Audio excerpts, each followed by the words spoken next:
cocok ini kita coba lagi gitu. Kan cocok-cocokan juga skincare-nya. Oke, itu saya nangkap poin penting dari Kak Vika tadi ya. Oke teman-teman, dengar tadi ya poin pentingnya. Jangan. Assalamualaikum warahmatullahi wabarakatuh, malam semuanya. Jadi balik lagi podcast kita kali ini di episode pertama kita, yang mana kita akan membahas mengenai manajemen waktu dalam penggunaan skincare di keseharian bagi para wanita karir. Oke, di sini saya ada 3 narasumber pada malam hari ini. Ya, silahkan perkenalkan. Nama saya Salma Lasyari, saya bekerja di Toko Nur Aziza sebagai admin. Nama saya Nur Safika, saya bekerja di salah satu perusahaan kontraktor sebagai admin. Nama saya Reza Sylvia, saya bekerja sebagai pengelola admin di perumahan Kratenayan. Baik, jadi bintang tamu kita malam ini semua itu wanita karir ya. Masya Allah. Alhamdulillah ya semuanya ya. Dan kita bisa lihat selain wanita karir, ternyata mereka bertiga ini juga mahasiswa di salah satu universitas di Riau. Dan tentu dengan manajemen waktu antara kerja dan kuliah, mereka memiliki waktu yang sangat sedikit untuk melakukan rutinitas seperti skincare.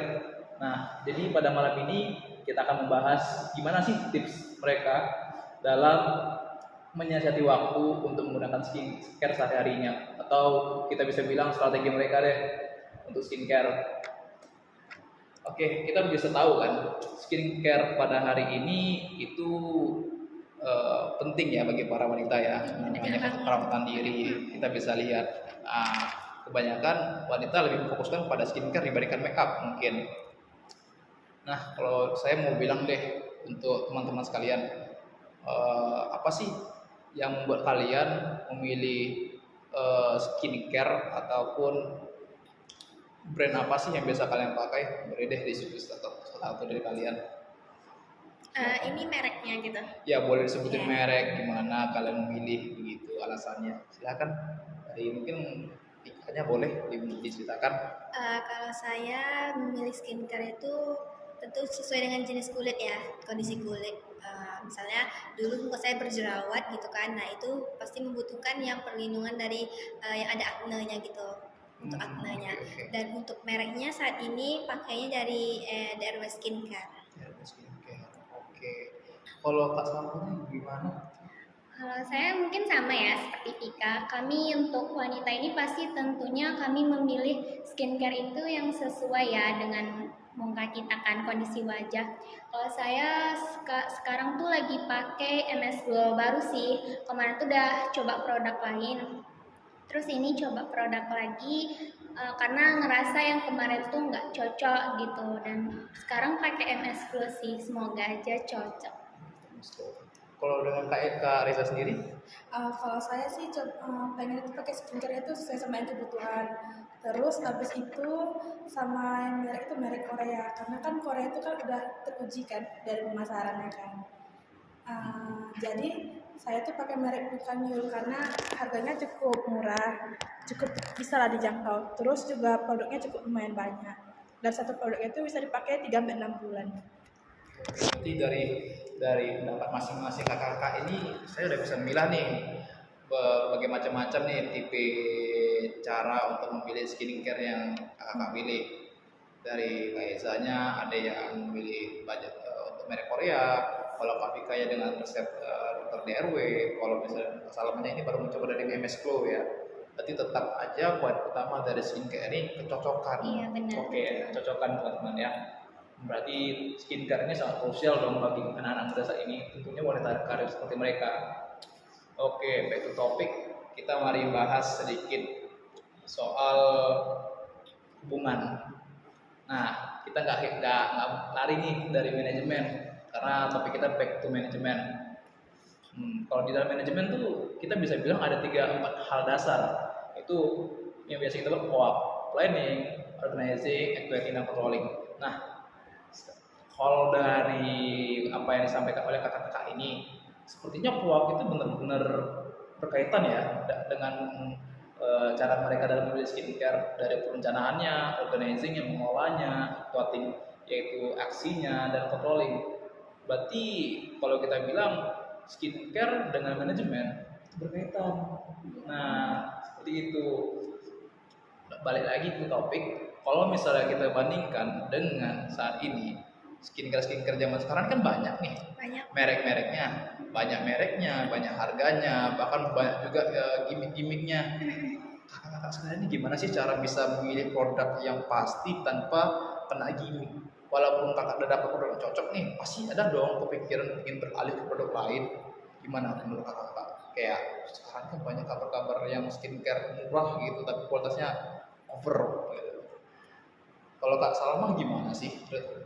Kalau dari saya sih, kalau misalnya ada yang gimmick-gimmick untuk skincare murah itu ya, kalau saya sih biasanya beli skincare itu langsung ke apa ya, resellernya ya namanya, langsung ke resellernya. Jadi kalau misalnya saya ada misalnya nih yang biasa saya beli nggak kayak gini nih gitu, pasti saya langsung combine atau konsultasi sama resellernya itu. Terus juga kalau misalnya mau beli online, tentunya kita pasti melihat dong apa namanya review-reviewnya, ratingnya gitu. Oke, kalau Kak Fikanya, karena Kak Fikanya kan pakai dari dokter nih, dokter DRW nih kan, dokter itu panjangan apa kalau boleh tahu Kak? DRW Skincare itu kepanjangan dari Dokter Wahyu Tri Asmara.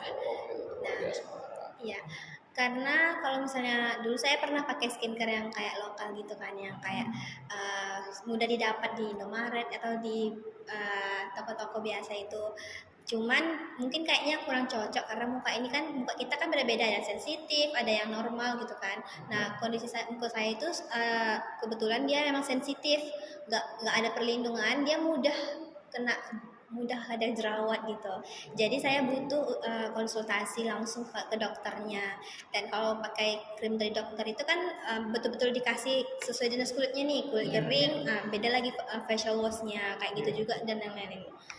Makanya harus diresepkan dari dokter gitu. Jadi cocok di saya sampai sekarang. Seperti formulasi gitu ya, Iya, Kak sendiri.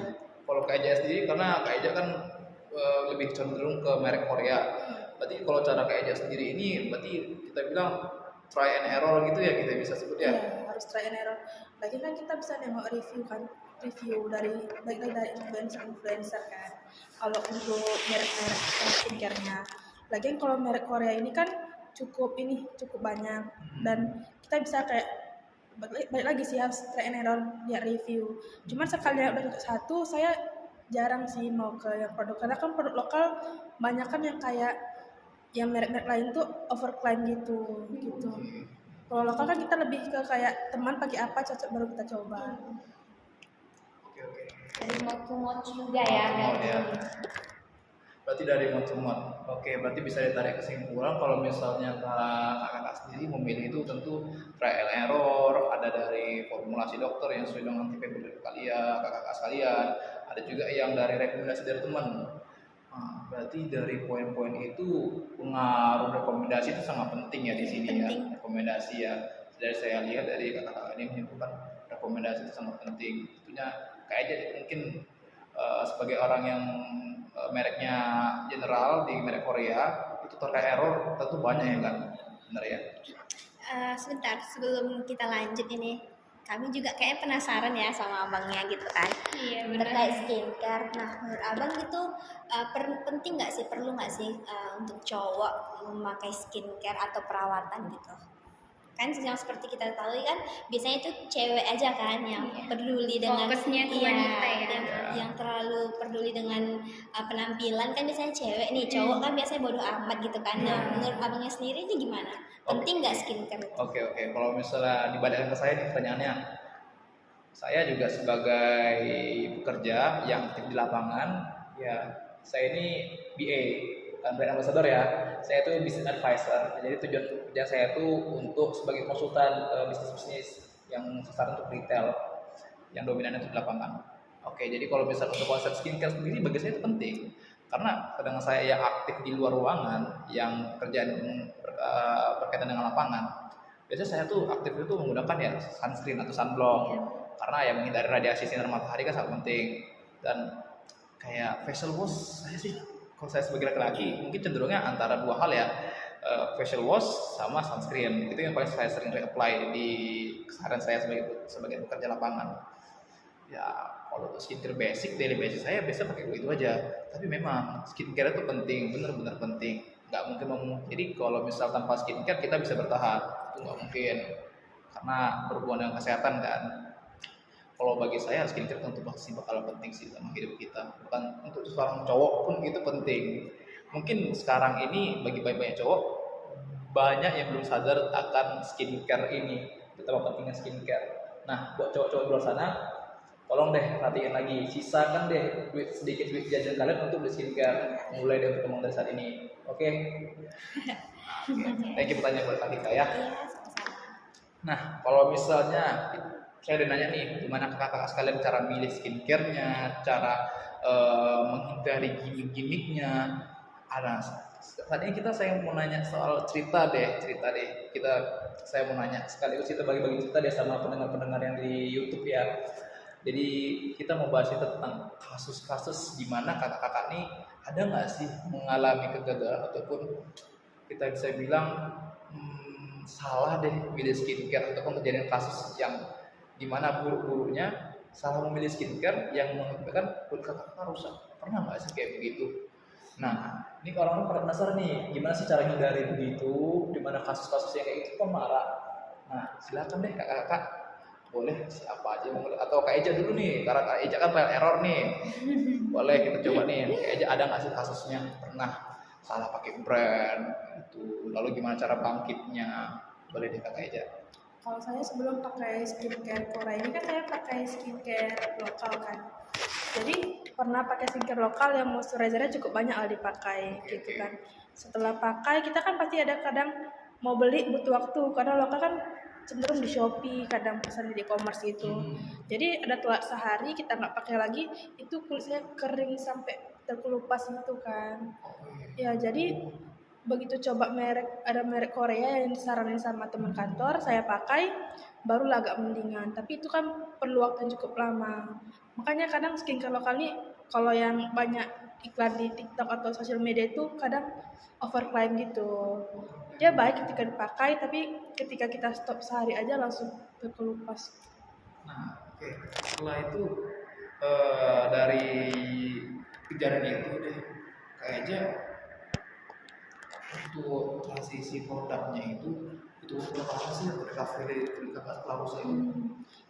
Sekitar 2 mingguan untuk tidak terkelupas lagi. Makanya jadi kurang percaya sih sama produk yang kayak di iklan-iklan yang di sosial media gitu. Oke, berarti 2 minggu Baru proses nggak recovery dengan terkelupas. skincare yang baru gitu ya. 2 minggu recovery dengan skincare yang baru sampai ke tahap belum sehat ini ya, Mendingan. di mana kulit kakak Eja ini udah nggak melupas begitu.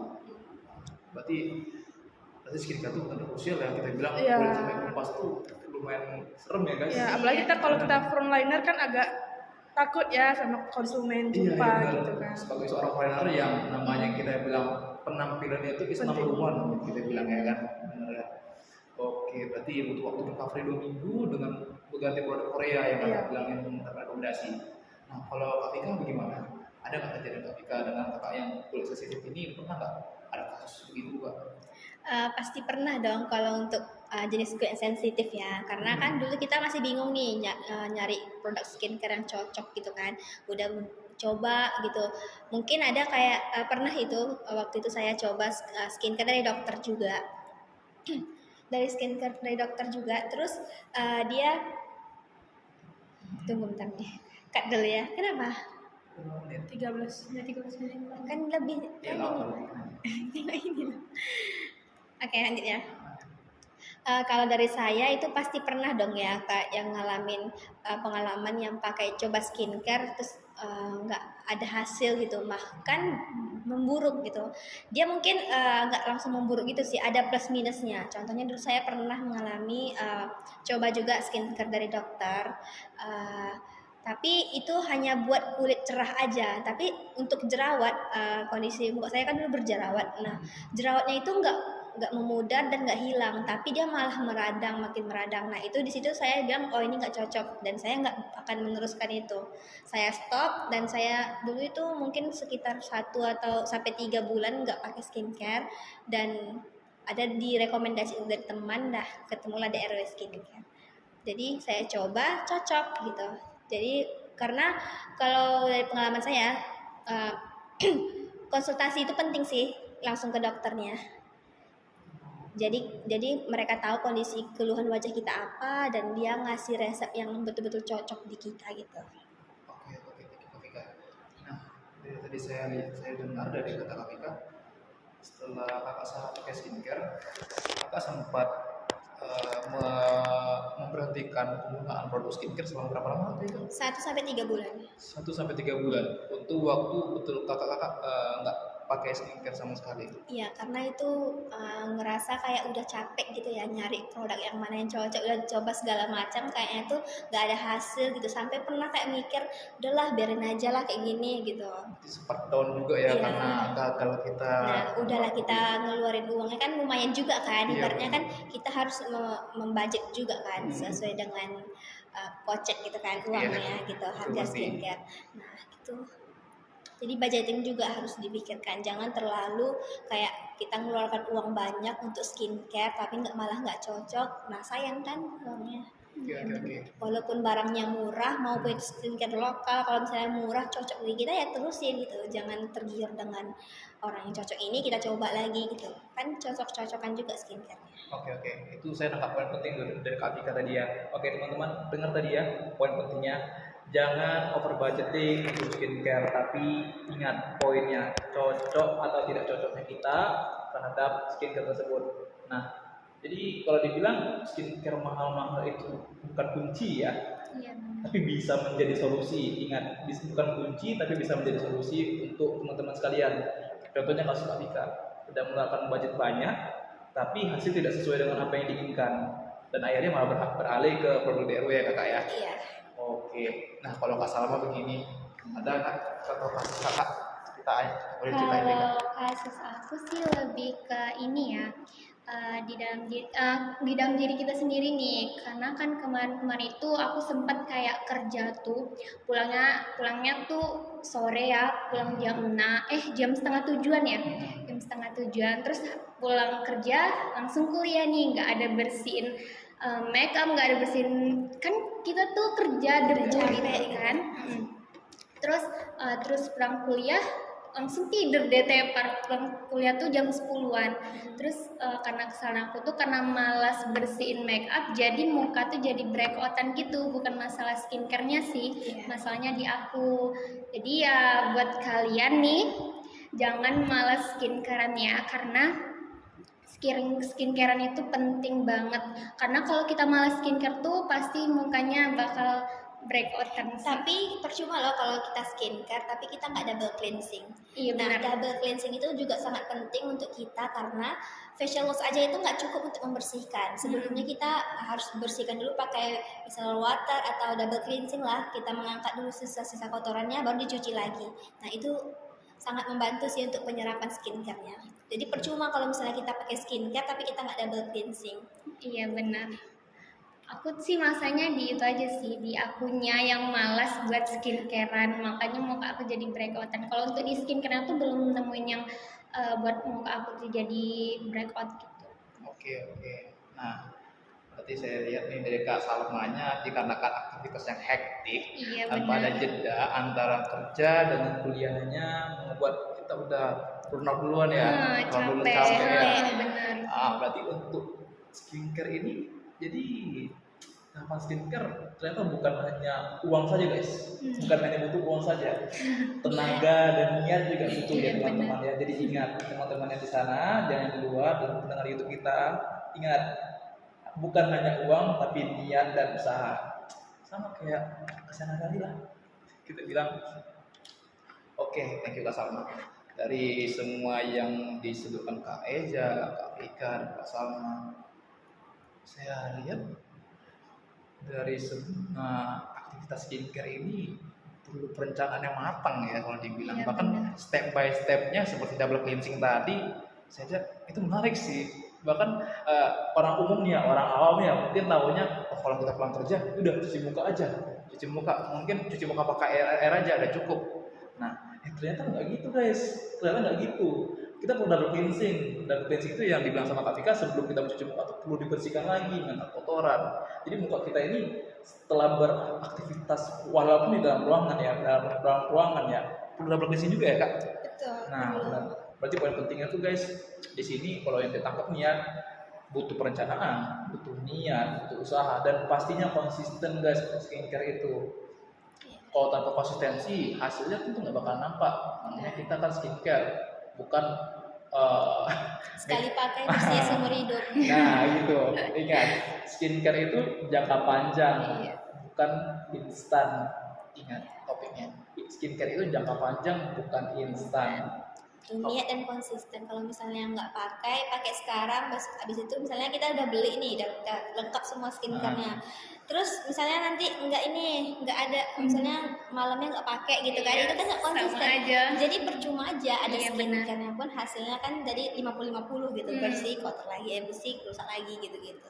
Jadi harus konsisten sih. Oke, konsistensi. Oke. Nah, ini udah dapat ilmu yang benar-benar menarik nih dari kakak-kakak kita malam ini soal manajemen skincare, gimana cara hindari skincare yang overclaim, bahkan untuk memanage waktu antara kerja, skincare, dan mungkin keseharian kita ya. Itu kakak-kakaknya udah pengalaman nih guys. Nah, oke, kita udah sampai tahap akhir. Nah, saya ingin tahu nih, ada nggak sih tips and trick yang kakak selama ini pakai skincare dapetin? Maksud saya ini sharing deh untuk para pendengar. Gimana sih cara memilih produk skincare dengan kakak-kakak sendiri? Saya ingin tahu nih. Sekaligus bagi juga sharing ke pendengar-pendengar kita. Ada nggak tips and trick masing-masing kakak? Boleh. Coba ceritakan, boleh siapa saja mau berbagi tips and triknya. Oke. Kalau menurut saya tipsnya itu, kalau dari saya ya, Boleh. itu kita harus kenal dulu dengan kondisi wajah kita. Misalnya kayak kulit kita kering atau kombinasi atau sensitif, itu kita harus tahu muka kita tuh kayak gimana. Terus kalau misalnya nih kita ada dua opsi, kalau misalnya kita mau pakai krim dari dokter, itu kita bisa langsung konsultasikan sama dokternya atau beauty konsultannya. Oke. Nah, kalau misalnya kita mau pakai skincare lokal yang kayak mudah didapat, nah itu kita harus tahu kandungan di dalamnya itu apa aja dan apa yang nggak boleh kita gunakan di situ, ingredientsnya. Nah, itu kita harus hindari. Kalau jadi kita harus tahu sih apa aja komposisinya, terus apa aja kandungannya, itu kita harus tahu. Nah, terus tips and triknya juga jangan terlalu tergiur ya dengan orang pakai apa, kita harus pakai itu juga. Dan jangan tergiur dengan harga murah juga, jangan tergiur juga dengan harga mahal, karena itu skincare cocok-cocokan gitu kan. Kita harus tahu kondisi wajah kita dan sesuaikan juga dengan budget yang kita punya. Jangan terlalu gimana ya, jangan terlalu mengusahakan gitu kan, sayang kalau misalnya nggak cocok kan, nah gimana. Oke. Nggak ada yang lain dari tips kakak?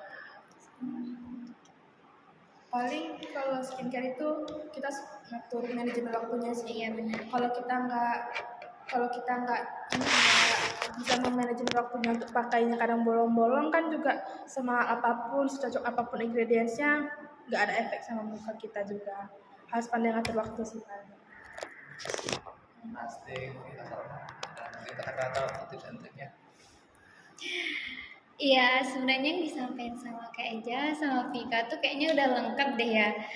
Yang pastinya tuh yang pertama kita harus kenal wajah kita dulu. Terus budgeting dengan budget kita, cocokin dengan budget kita. Terus juga manajemen skincare-nya itu yang penting, dan tidak malas gitu. Jangan contoh aku ya guys, tapi itu dulu. Kalau udah cocok juga jangan digonta-ganti Benar, lagi. benar.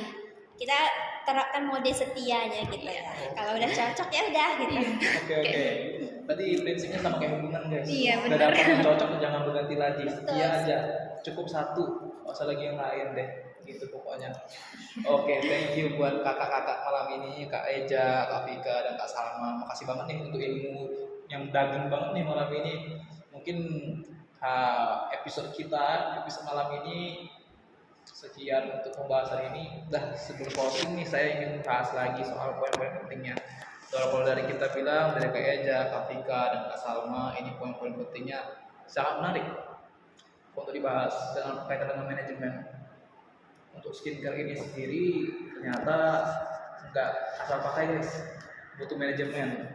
Yang manajemen di sini antara manajemen waktu, manajemen langkah-langkah dalam memakai skincare-nya, dan juga manajemen gimana cara memilih produk dengan baik.